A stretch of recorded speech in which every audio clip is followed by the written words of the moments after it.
Jason say about the Jackson's grandfather storyline? You know what? The more I yell at him about it, the more he seems to be like, oh, that could be kind of cool. So by the end, I'm just going to have my own show. It's called Jackson's 100. That look that you see on his face is like resignation. Exactly, he just gives up. It's like, if I don't do this, I'll have to talk to this guy for the next 10 years. Fine, we'll make your own TV show, Jackson's 100. I'll give you the right. Here you go. Grandpa Jax. Make it. Yeah. How's everybody doing today? All right. Great. I'm doing fantastic because I'm enjoying sugar-free Ricola. Some of us are trying to do I have interviews. sugar-free Ricolas always on hand. And I make sure that anybody needs a sugar-free Ricola, they have it. He gave it to me. Questions? So, will you still be suffering the effects of events that happened previously? Right. So, how will that affect? I mean, everything's kind of going to have to come with you because it's been, I don't know, 100 something years. But I mean, in cryo, if those things weren't still kind of, it kind of just stops it. Yeah. It's a stopgap. It's just a band-aid, I feel. Yeah. So yeah, if you're referring to either like physically, yeah. So if you're, I mean, me getting shot in the end of season 5, that will still be affecting me. Because it has been so many years, but for us, because if it was milliseconds. healing, then you'd be aging. Yeah. That's in Science. cryo. Like It if it was healing while I was in cryo, then I would be dead. Yeah. Because I would have aged. Yeah. You don't age if you're in Nothing cryo, happens.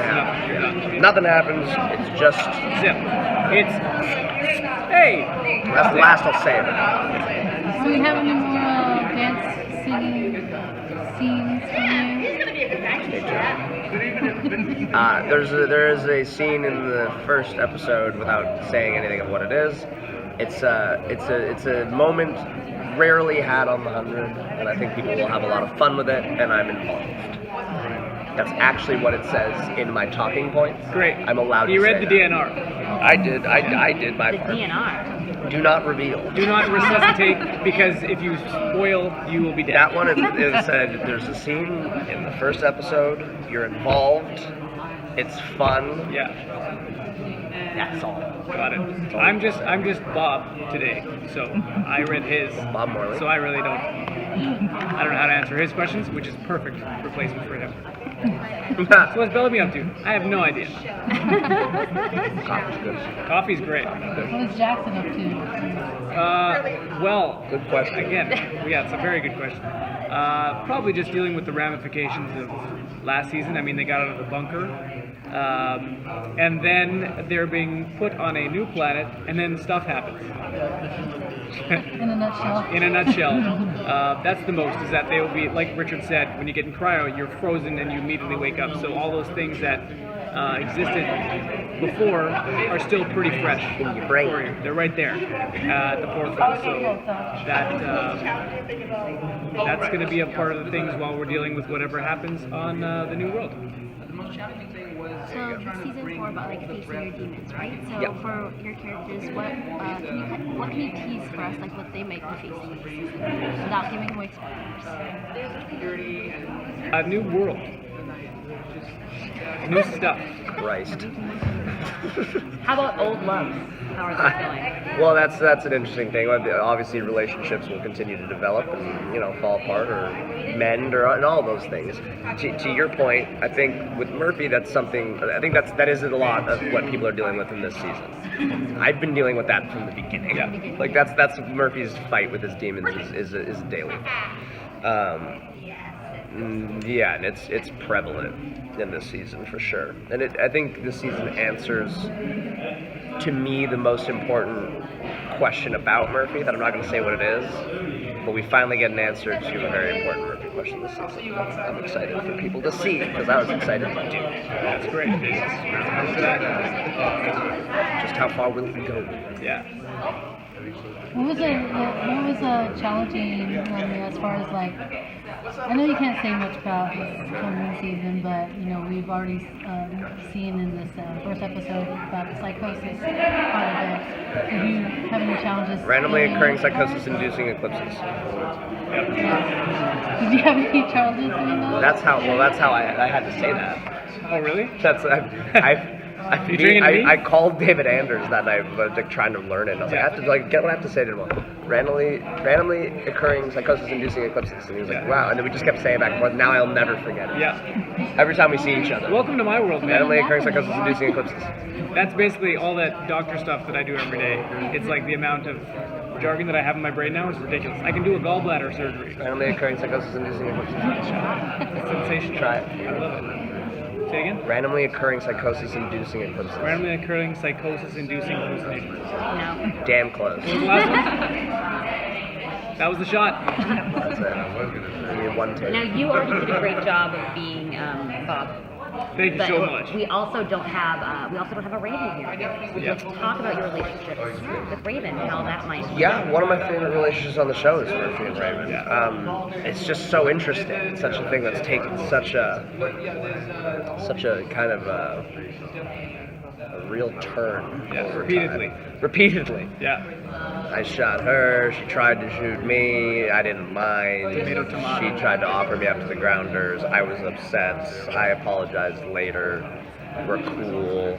You may have had like a brief crush on her. Got over that. She's great. I'm okay. Frozen That's- for 200 years. That's my relationship with Raven. Yeah. Frozen for 200 years. It's a lot. It's a lot. It's a lot on a relationship. Yeah. Jackson's relationship with Raven has always been like, they kind of have a nice bond from the beginning because he was one of the people that helped her get to Earth initially with Finn and Abby. And Abby and Raven have such a close relationship that Lindsay and I always talk about how Jackson and Raven feel like very connected because they don't have their parents around, but they both have Abby to be like a surrogate kind of protector for both of them. And so they feel very close in that they both have her from the beginning. So I'm very excited if Raven and Jackson ever have a scene together. If they do, ever. May or may not. There's Well, only that's 42 the thing, minutes in the episode. Exactly. Like Raven and Abby had conflict, or you didn't have any kind of similar conflict between you and Abby? I think Abby in season 5 went through a lot. And I think we'll be dealing with that this season. Whoever is close to her, we'll have to probably deal with whatever she's dealing with. Yeah. Is there anything in particular that you're really? It's hard to say because of spoilers. It's the but- hardest thing. Right. Yeah. Is there anything I wish I in could tell you particular everything. I know, I really that fans should be looking forward to? For sure. I think the freshness of this season, also the new cast. I know we've talked about Eliza's performance this year. Yeah. But J.R. Bourne. Emmy-worthy. Emmy-worthy for Eliza. Sure. But J.R. Bourne, I think the fact that this show does a good job of kind of reinventing a new storyline every year. This is not a new storyline; it's a new show.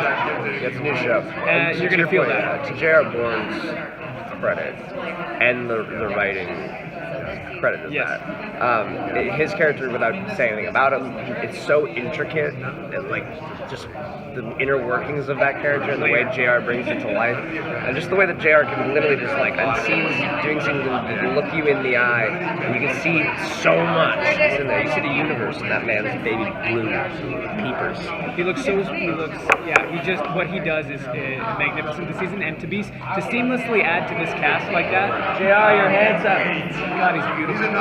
You're handsome. You're beautiful. What? You're handsome. We're singing your praises. Okay, no. To seamlessly come into this Shannon's show good that too. easy, and to Shannon. whatever he has to do, it's not an easy thing, but he made it look effortless. We have dinner reservations at 6:30. I'm not going to that dinner. You can if you want. All right, baby. I have 2 open spots. All right, I'll let you. That's The best. Where are you going? Isabel. With a Y. On Fairfax. Is she a belle? It's terrific. Well, it might have She been. is. Yeah, you can invite. But if you don't, Actually, we just everybody come. I'm gonna rent out the whole place. Eliza talked about how Monty's sacrifice really inspired Clark. But how about for y'all? Do you guys feel like indebted to them? For sure. I never got to say thank you to him for saving my life. And I think the only way Murphy thinks he can thank him is to try his best to honor that dying wish of Monty's for us to do better. Because I think Monty at the end believed that could be better. And so I think Murphy tries. It's just whether or not he succeeds. And if he doesn't succeed, that's just another demon for him to fight. It's sort of that self-loathing that it's like you want to be better and you just can't. Sorry. If you think about Monty's sacrifice, it was something that would go down in the history books of lore. If you think about like the way we look at Becca, you know, we would years later, for 100 years, but years later, you look in the history books with these people and think, oh, Monty Green was the guy that did this for us. You know, if this planet doesn't blow up too or whatever. Yes. So his sacrifice is something that is going to be felt by everybody, I think, forever. Never. It's special. Never. Yeah. What was your reaction to this new world as actors when you found out how it was going to work? I wasn't excited to drive to Maple Ridge every day. No, that felt like a new world. That felt like an Hour and a half drive daily. But it's beautiful. It's gorgeous. I think see why obviously they chose it. we were excited. I think we were very excited. Speaking for us both. The moment you saw it, yeah, you were like, oh my god. And just the set that they built, I won't bore you with it, but it's exciting. It's beautiful. Gorgeous. It felt like you were stepping on a new show. Again. Yeah, truly, and that was kind of the fun of the season, and I believe it's our best season. Yeah. And whatever show this is now, I think it's the best. It's the trailer, like we were watching it, that might be one of the best trailers I've seen for any show in a reservation. ever. 6:30. So it was seeing that alone just shows you kind of what you can be prepared for this season while not preparing you whatsoever. Do you have a favorite episode this season? That really stood out to you the most? And I die in the first one. So Yeah, we all did. everyone dies in the first one. There's only one episode. Actually, my favorite episode is the one where Richard dies. Thank you. Yeah. I think favorite episode is for me, 3, 2, 3? No, 3? Yeah. 3, It's definitely in the first three. maybe 6. I'm trying to remember which one was which. There's so many good ones. Yeah. There's so many good ones. How many? I'm not gonna- previous seasons? 5. What, sorry? Well, from previous seasons, what was your favorite episode? I think my favorite episode was, for me, it was season 3, episode 1. To shoot, for me. I think our best episode is. It's tough to keep. It's tough. There's a lot. I'm trying to put which season will happen what. Well, there was the Grounders one. Yeah. There was the People in Mountain one. Yeah. There was the I'm a Crazy Computer Lady Then one. there's the Death Wave. There was the like I'm Earth and I'm mad Earth at and you I'm mad. one. Yeah. And then there was the like these people are also prisoners but worse than you one. They're the grown-up hundos. They're the grown-up hundo one.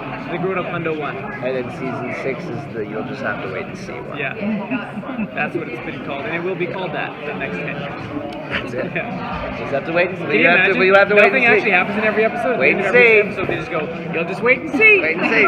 Stay tuned. That's the big turn. Nothing actually happens.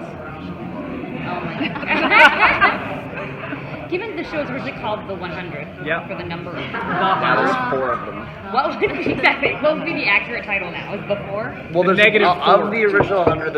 I think there's only 4 of us left. It's me, Miller. Is it Miller? Miller, I. No, but I'm not done yet. I think if you're saying Clark. Miller. Yeah. Yeah, me, Miller, Clark, and Bellamy. Bellamy technically not Who's one of the the 100. additions? He's 101. Octavia. Octavia. Boom. Wow. That's it. That is it. It's like the Walking My God. Yeah. Yeah. That's Are it. they all dead on The Walking Dead? They're almost all dead. Got People it. die on The The show's Walking Dead. I'm sorry. People die. If they didn't, it would be called The Walking. This happens sometimes. When he's surprised. That was funny. Thanks, man. That's when you know it's good, when he's about to lose a lung. Yeah. Did you have any particular favorite things that you got to do with the new members of the cast? we talk to Shannon and JR? I mean, it's so hard not to give something Because you away. can't. Yeah. I'll say in reality, in real life, so many fun things we got to do with them, not on the show, just being friends. For instance, Shannon and I have dinner reservations At 6:30.